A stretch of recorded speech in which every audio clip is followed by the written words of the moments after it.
Hi there, everybody. It's Fred Thomas at AD Bikes. Hope you're doing fine this Saturday afternoon. It's a little wet outside, so I thought I would do another behind the AD Bike video and talk about how we choose the colors at AD Bikes. And you might have seen some of them out there, but here's the color palette that we use at the moment. Let's see if you can get a look at that. If you've got any questions about how we do this, you can just type in your question and I will answer it. So it's not that many colors, and that's because every color we use is based on one of the original colors that AD used in the 80s and the 70s. In a way, it's a luxury. We don't have to think too hard about what color to use, especially now. You can make any kind of color you like, custom, any kind of finish. In a way, it's a very simple task for us to do it. So here's how it works. As you know, the first frame that started this enterprise was the AD that I used to race when I was a youth. It is the Super Leicht, and it is the model that had the champagne finish. And that was the color that we started with, and we weren't terribly organized at that time, and we basically used a Pantone card to replicate that champagne color. And so we took that card and we gave it had a number. We sent it to the manufacturer, and it came back like this. Something got reimagined in translation. It worked out, but this finish is consistent with the spirit of the original, but it's a little brighter, but it worked. It has a sort of a high-vis character to it that makes it visible in daylight. It's not too yellow. It's not Tour de France yellow, as I like to say, but it's a nice 21st century interpretation of the original champagne. So we made a color card for it, which is exactly the same shade. So when we do this model in the future, we take this card here and we send it to the manufacturer, and they use it to match the color exactly. So here's how we did the red. What we do is, what we have done, really, is we purchased in the secondary market all the old Austro-Daimler frame sets that we could find that had original colors. So this is a Super Leicht that was in the burgundy red, I think is how they described it. And it's not a fire engine red. It's a little darker, a little more subtle. And it's a wonderful color. So we took this frame, and again, we sent it down to our color specialist in New Jersey, David Stowers, who runs Insync Design. And he worked with his color paint technician, and they came up with a card that really matched the color exactly. And so we took this card, and we sent it to our manufacturer in Taiwan, and they were able to match the color very closely. And the reason we use these pieces of plastic is because, when if you use a Pantone card or anything on a screen, it's difficult to get it right. Think of Bianchi. I mean, I always talk about Bianchi and how that Celeste color has to be perfect, spot on every time, and to get it consistently right across all their models, they can't just use a code or a digital color image, because the computer screen might be different. So they have to use actual paint, and so that's what we're doing. Same thing. Here's that piece of plastic. It worked out. Takes a lot of the guesswork out, and it has really worked. And so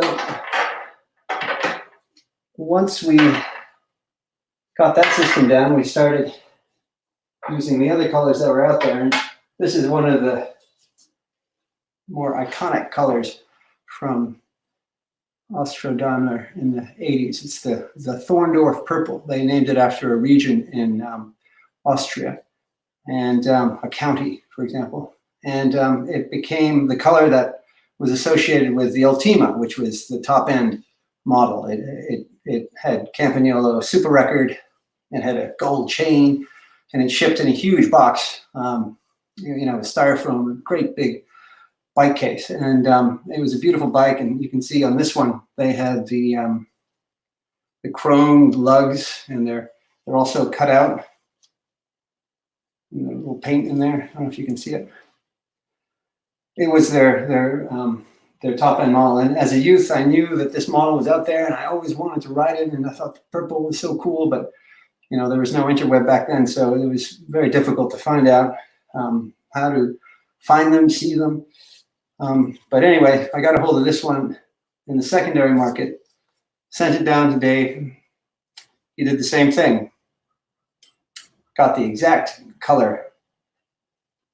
And so we took that color sample and we sent it to our manufacturer, and they did the same thing. And this time they really got it right, I have to say. This is my old Ultima that I raced for 3 years in this area.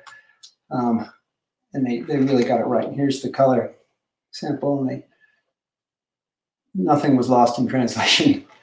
And it really worked out. This frame is it's a great racing frame. Snappy geometry, huge oversized bottom bracket, aero down tube, and it channels the spirit of the original, and they all do. And that's sort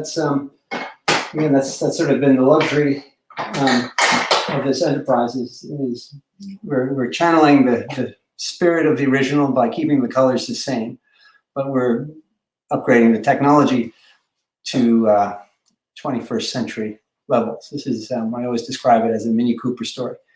Pretty much the same thing, but we're doing it with bikes, and this gives you an idea of how it works with the colors. And then here's the gravel frame that we're working on. This one's in steel. It's just the schematic that we send to the decal manufacturers and the paint people and the builders. And you can see it's got the green. We got that green from a Puch. Here it is. I don't have the frame with me at the moment, but that's the green we're using. And but this diagram gives you an example of how we make sure that the painters and the decal people and the builders are all on the same page, as it were. They know exactly where the decals are, where they're going to go, the distance between the various landmark points, whether it's the bottom bracket or the head tube. It cuts down on the risk of mistakes. Some of the colors that we got in the pipeline are based on this frame right here, the ADS. I'm not sure, I think this was I can tell it was a touring model because it's quite heavy. But it has this great finish, and I spotted that one and obtained it. And we're calling it mint silver. Here's our color patch, and it seems to work. Another color that's coming up, it's actually one that's a little more familiar. It was used on the Ultima. A later version of the Ultima was done in this rose finish, this rose pink, and we're calling it rose silver because it has a metallic glint to it. And we're using it on one of our steel Superlacs. In fact, there's one that's out there in the market, a modern day version of this. Here's our color swatch. And it's cool. It works out. It has a great sort of feel to it in the daylight.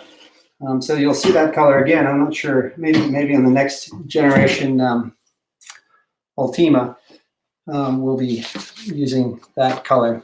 And finally, here are the colors that are in the works. They're sort of hard to see them in this light, but this one is blue. It looks quite dark, but it's dark blue. We're calling it Graz blue, which is the city in which a lot of the steel frames were made originally. It's a dark blue. This one is, it looks black, but it's actually aubergine. It's the color of an eggplant. And I think in French, aubergine means, I'm pretty sure aubergine means eggplant in French. Looks copperish in some of those frames. And then the last one, this is a mystery frame that came through. It was the lavender. I couldn't figure out whether it was a custom paint by the previous owner, but it seemed to work. So we're going to use that in the future for some of our models. And the other exciting thing is, here they all are, summary for your review. We're doing these steel, gravel, and steel track frames, and there's no reason why we can't offer custom colors. That's something that, since we're doing it domestically, all the steel frames are made in the US by regional builders, and all the paint happens here. So there's no reason why we can't do custom colors, so long as it's one of the colors that we have. And just that keeps things simple.